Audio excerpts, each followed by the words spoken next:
Hey everyone, this is a video with some notes, sort of an introduction to log properties. So just to kind of backtrack a little bit, when we talk about logs, we're talking about logarithms, all right? So you might remember these notes that we did before where we talked about logs.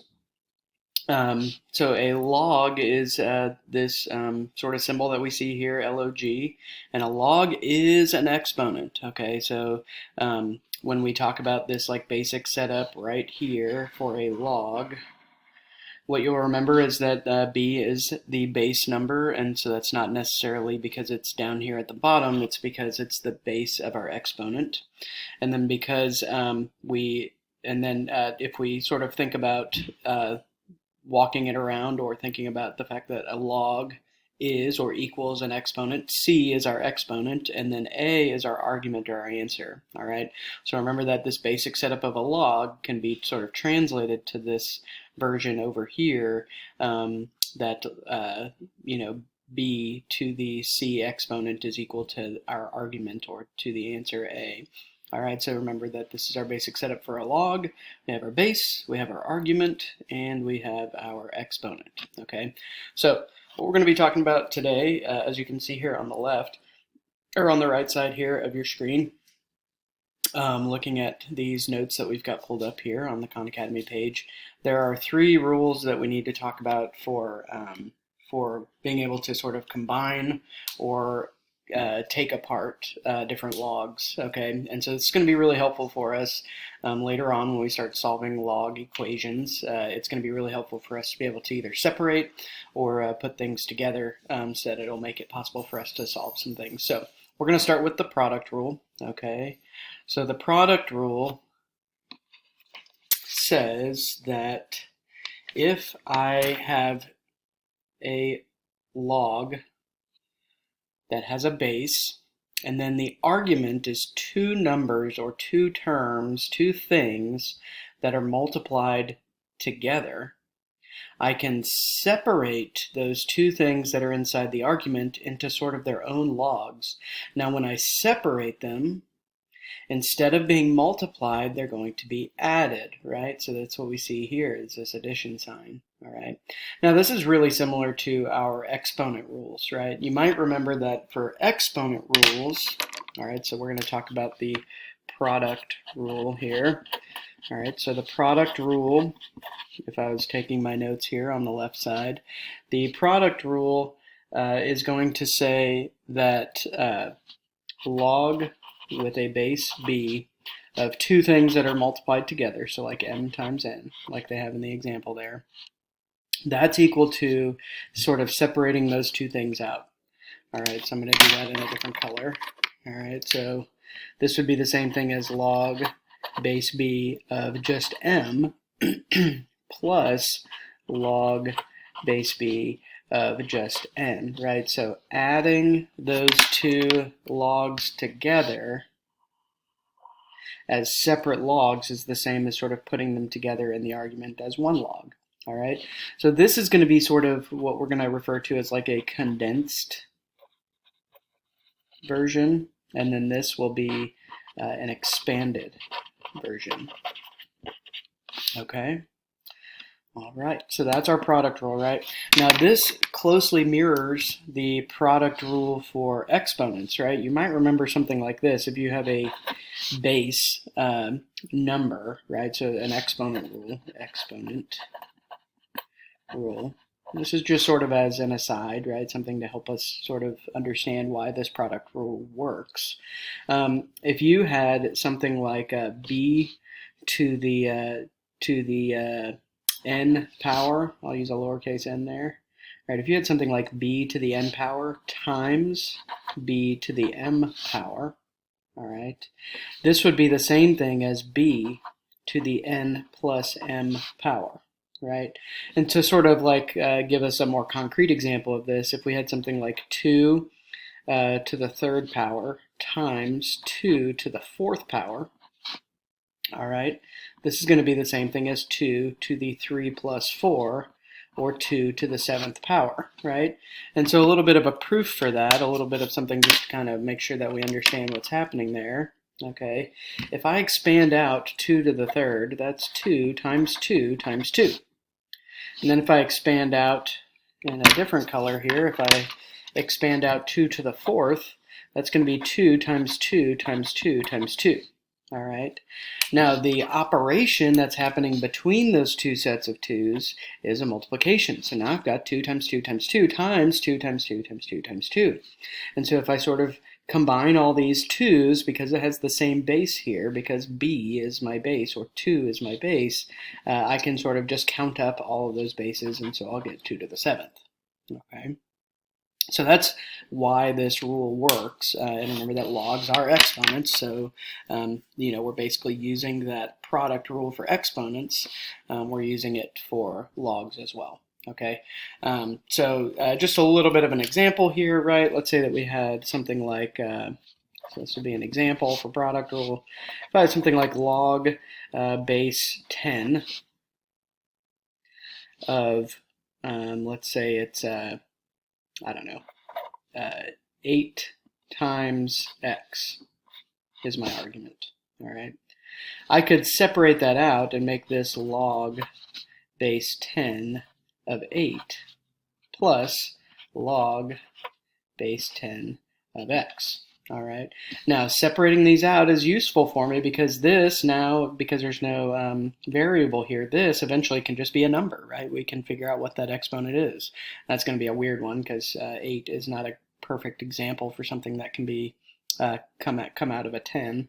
But then now I've got this one that's got sort of an x on it, and so I'll be able to, that'll help me when I'm trying to solve these problems out. Okay, so that's our basic property there. Okay, now very similar to that, we have the quotient rule. Now the quotient rule, pretty predictably, like you can see here on our notes that Khan Academy is providing for us, predictably the quotient rule is sort of going to be the opposite, right? So the quotient rule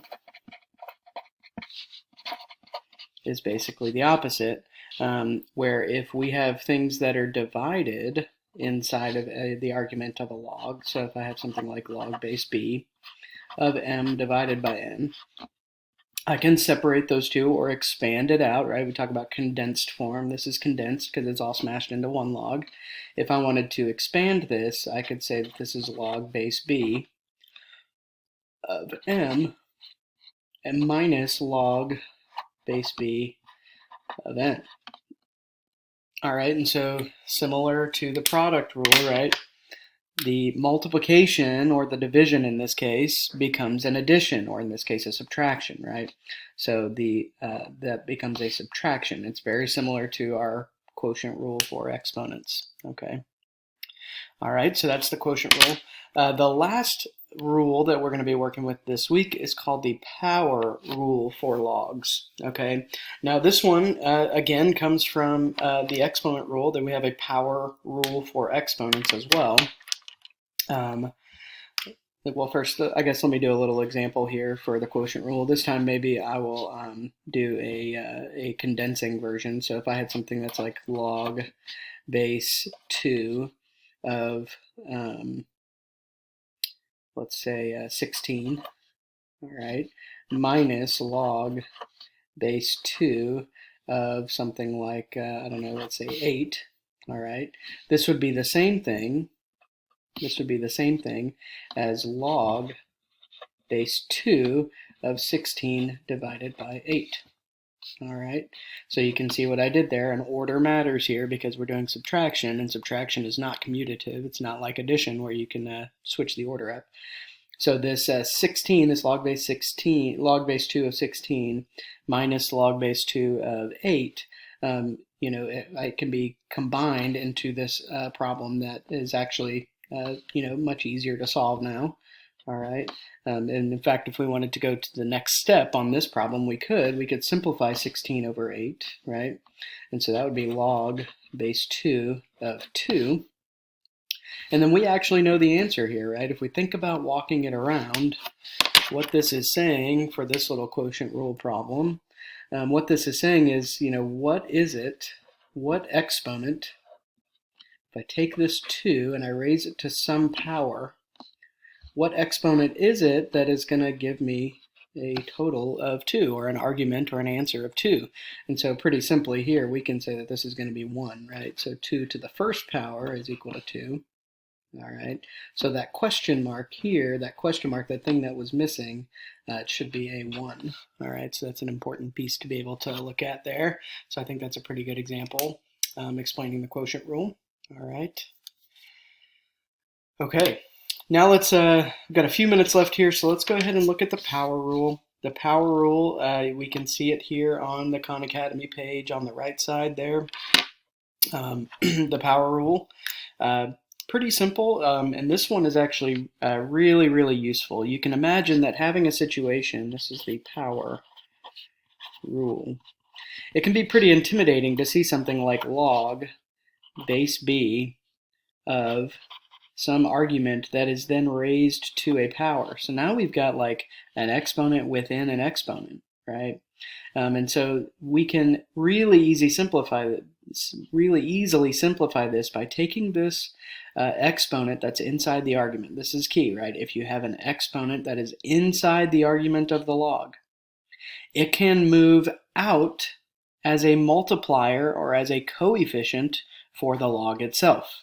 Okay, so we can say that this is the same thing as p times log base b of m. And so you can see how that really cleans up the argument, right? Instead of having an exponent on the argument, now it's just a multiplier there on the inside, right?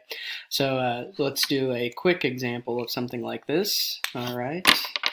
And of course, you can go to the Khan Academy page and you can see the examples that they're giving you for expanding them out or condensing them.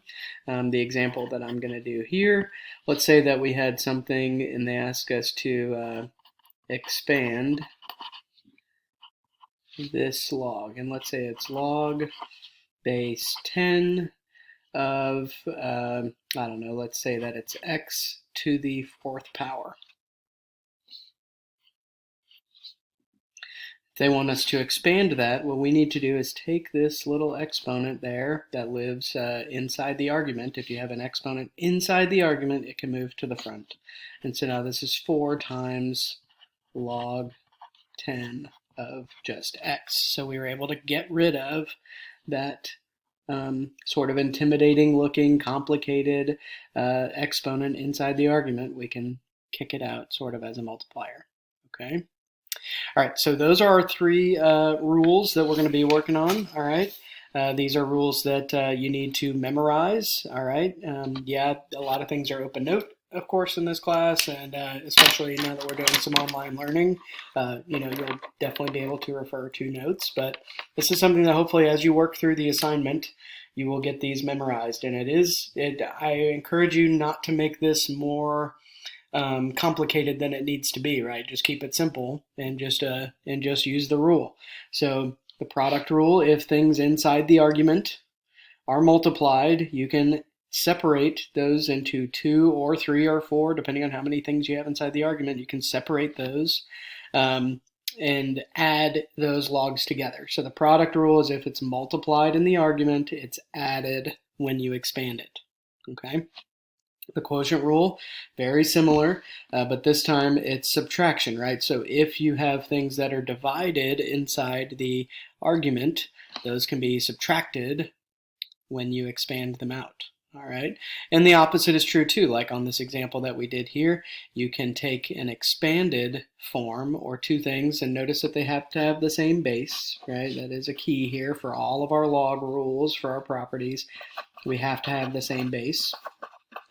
All right, but you can condense that into 1 log problem, and you can see that sometimes that works out very nicely. Okay, and then our last rule is the power rule. Okay, and the power rule says that if we have an exponent inside the argument, that exponent can be kicked out as a coefficient to the log itself.